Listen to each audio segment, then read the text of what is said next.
Take out a banknote and really look at it. It is paper, cotton and ink. A rectangle you could tear in half with your hands. By itself, it is worth almost nothing, and yet you can hand it to a stranger you will never see again, and they will give you food or a bus ride or a roof for the night. They will trust it completely. So will the next person and the next. Here is the strange part. That little rectangle only has power because millions of strangers all agree, at the same time, to believe in it. So what happens on the day they stop? This is not a small thing. Almost everything you call security sits on top of that shared belief. Your savings, your wages. The number in your account is not gold in a vault somewhere. It is a promise, written down, that other people will keep honoring. Which means the question is not really about money at all. It is about how a whole society can run on something none of us can touch. And once you see how that trust is built, you can never look at a coin the same way again. Most of us were taught a tidy story. Long ago, people used gold and silver because the metal itself was precious. Then paper came along as a kind of receipt for that gold. Money in this story is valuable because it is made of or backed by something solid. But that story has a hole in it. Gold is not very useful. You cannot eat it. It will not keep you warm. We decided it was precious. A bar of gold is only worth something because other people want it too. So even the gold was never really the point. The point was always the agreement underneath. To see what money really is, sail to a tiny island in the Pacific called Yap. For centuries, the people of Yap used money you could not put in a pocket. They used giant stone discs called rai.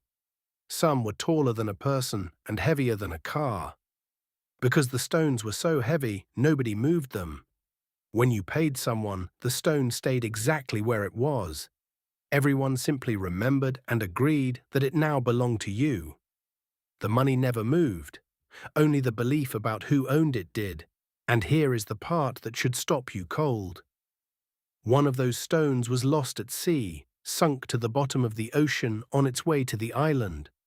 Nobody could ever see it or touch it again. And the people of Yap kept using it as money anyway. Everyone agreed it still existed and still had an owner, so it still worked. The stone was gone, the belief was not. The Stones of Yap were not strange, they were honest. They showed the thing every other kind of money is hiding. Money is not a thing. It is a shared memory of who owes what to whom. A vast invisible ledger we all carry in our heads at once. An anthropologist named David Graeber spent years studying this. He found that long before there were coins, there was debt. People kept track of favors and obligations. I helped you build your roof, so you owe me a hand at harvest. Money was simply a way to write that trust down so it could travel between strangers.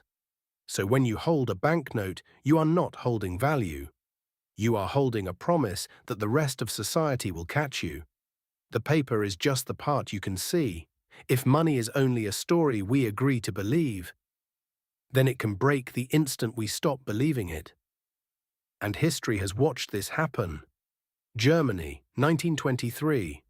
The government printed money faster and faster to pay its debts. At first, people barely noticed. Then prices began to double. Not in a year, in days. A loaf of bread that cost a couple of hundred marks before the war ended up costing hundreds of billions. Workers were paid twice a day and ran to spend it before lunchtime, because by dinner it would buy less. People carried their wages in wheelbarrows. A wheelbarrow of cash would not buy a newspaper.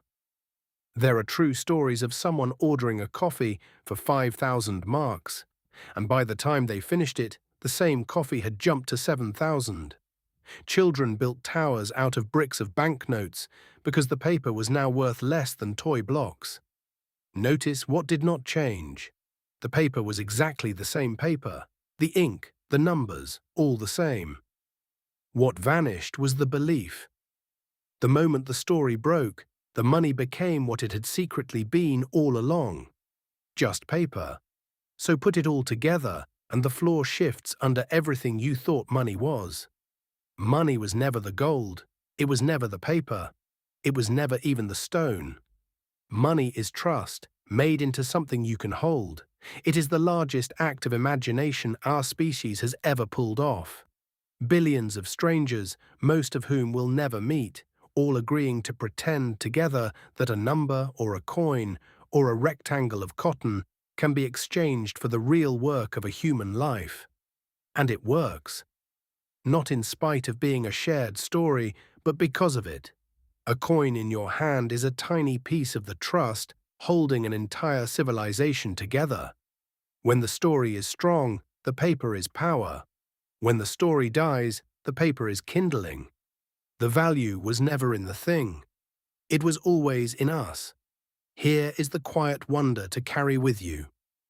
Every time you pay for something, you are taking part in the oldest agreement humans ever made. A silent promise that runs between you and millions of people you will never know. You keep it without thinking, so do they. And that shared, invisible faith is what lets a stranger hand you bread for paper, a city run, a world trade. It means an economy is not really a machine of metal and numbers. It is a feeling. It is what trust looks like when you let it grow large enough to hold a whole society. Fragile because belief is fragile. And astonishing because most days it holds. So the next time a banknote passes through your hands, remember what it actually is. Not the value, the proof. Proof that millions of strangers, right now, quietly chose to trust each other. The paper is just the part you can see, and noticing the invisible part, the trust underneath, is exactly the kind of thing this channel is here for.